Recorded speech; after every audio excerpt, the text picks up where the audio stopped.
నీకేం గుర్తున్నాయో చెప్పు. నా భార్య, నా కొడుకు,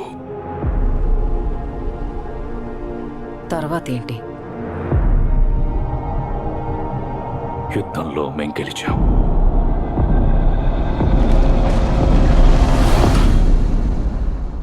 నేనింటికి వెళ్ళాలి.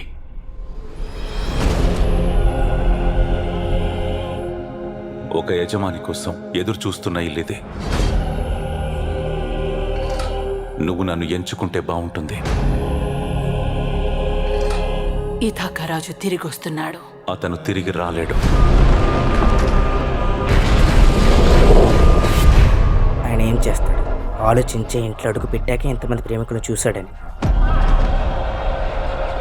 ఎవరో కూడా తెలియని తండ్రి కోసం నువ్వు ఆశలు పెంచుకుంటున్నావు. పిచ్చివాడిలా ఏడుస్తూ బాధపడుతున్నావు.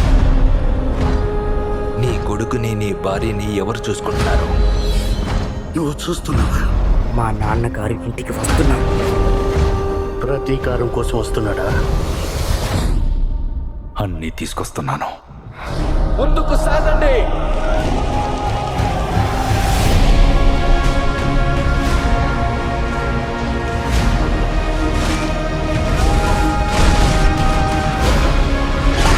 వాడి మనుషులందరూ కూడా చావాలి. ఇప్పటికీ వాళ్ళని కాపాడగలను. నీ తలరాత నువ్వే మార్చుకోగలిగే వ్యక్తి, కానీ నువ్వు దీన్ని మాత్రం మార్చలేవు. ఆ ప్రపంచం అంతమైంది. నాకు నా ఇంటికి మధ్య ఎవరో నిలవలేరు.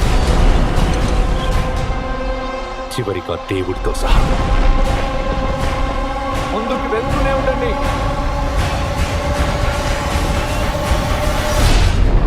ది ఓడిసీ